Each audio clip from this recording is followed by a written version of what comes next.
Hi, this is Tim of the 1916 Company. Welcome and thanks for logging on. If you love this watch, email me, Team Mosso at the1916company.com for purchase pricing and availability questions concerning this watch.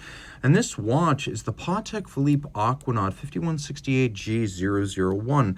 Originally, this watch launched in 2017 as part of the 20th anniversary lineup of Aquanaut models, but the one I hold in my hand has the newer 26330 SC movement, so it is in many regards a new watch. Taking a quick look, you can see that the form factor is familiar, and so is the size in gray gold, which is 18 karat white that is not rhodium plated, 42.2 millimeters in diameter, 8.5 millimeters thick, and 49.7 from lug to lug tip with a 22 millimeter spacing between the lugs.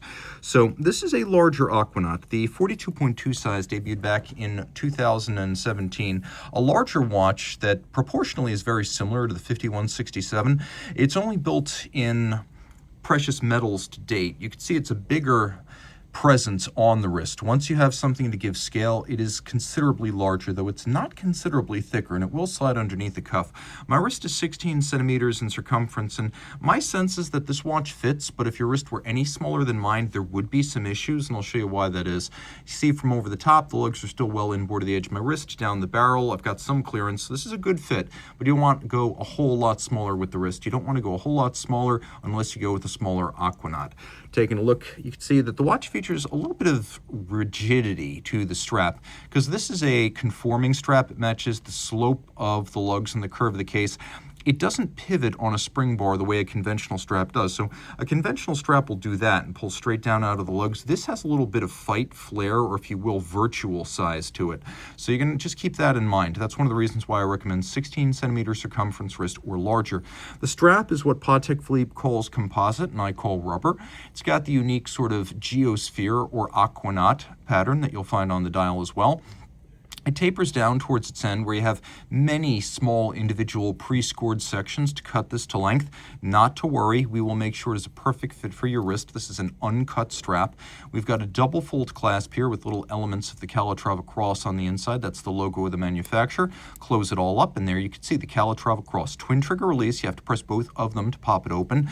You can see that this is a much darker tone of gold. This is what I mean by gray gold. It's not as blindingly white as platinum or rhodium plated white gold, but it also never needs to be plated, and it's the same color all the way through. So if you look at something like steel that really is bright white, there you can see that there's quite a difference in tone right there, and that difference is the difference between like a rhodium plated surface, steel, platinum, and gray gold. Gray gold is a little bit darker. The case is familiar. We've got these sharp angular lugs. The lug hoods and lug ends are polished. The bezel, outer face, is polished, and you can see that well. The top is brushed from top to bottom. We have a screw-down crown. This watch, when originally launched, was rated as 120 meters with the screw-down crown. Now every Patek is rated 30. Let's just be very clear, with a screwed-in case back and a screw-down crown, the real-world water resistance of this is way, way, way more than 30 meters. Dial side, white gold hands, white gold indices, and white gold numerals. And yes, the watch has both indices and numerals. Turn off the light real quick, and you can see that to good effect. The Aquanaut has always been a better loomed watch than its bigger brother, the Nautilus, and that continues here. We've also got a little bit of a gradient dial. They're not super obvious on camera. It is lighter at the center and darkens towards its edge. There's a sort of brushed pattern to it, a very subtle metallic brushed pattern. And then we have baton hands for the hours and minutes and a lancet white varnished counterweighted seconds hand. Now, of course, this is the 26330 SC movement, so unlike the previous 324, it does feature hacking seconds. And of course, we've got the same quick set date that we've always had. If you need to cycle the date for whatever reason, that's easy to do. The watch features a movement that is to a high standard. These watches are now described as accurate to no worse than -1 + 2 seconds per 24 hours.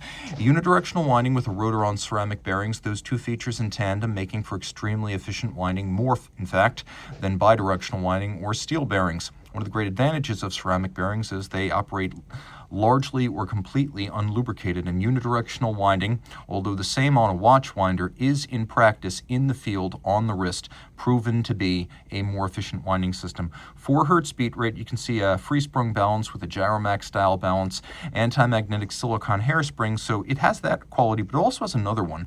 Because of the uniquely precise profiling of this silicone flat hairspring, it can breathe concentrically and show exceptional positional stability, just like an overcoil can. So that's a great feature that's inherent to these latest generation Spiromax silicone hairsprings.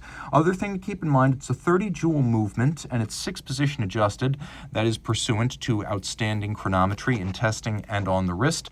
And you can see some of the finishing details are outstanding. Circular stripes on the rotor, linear on the bridges. We have mirrored bevels. We have a combination of mechanical and hand finishing, but Patek does a good job of selling the hand finished elements, whereas a lot of brands, even in a comparable price point, look distinctly more machine finished. There's snailing on the edge of the rotor. You can see engine turning on the base plate. We have a lovely solarization on the barrel cover. All of the jewel sinks are also beautifully beveled. Screw heads are polished with their slots chamfered and their circumference chamfered. You can see several different sizes of engine turning. We've got engine turning on the rotor center. We've got engine turning on the base plate just below the balance. Then if you look to the edge, you can see that there is a larger engine turning, so we actually have 3 different sizes of perlage here. A very handsome movement, not exceptional in its power reserve, but in terms of its durability, its precision, and its beauty, it is quite exceptional. A lovely watch and a versatile one, provided you've got the budget and the wrist for it. This is an all-arounder that can go everywhere you do dress up and dress down. Reach out to Team Mosso at the 1916company.com for purchase and pricing details.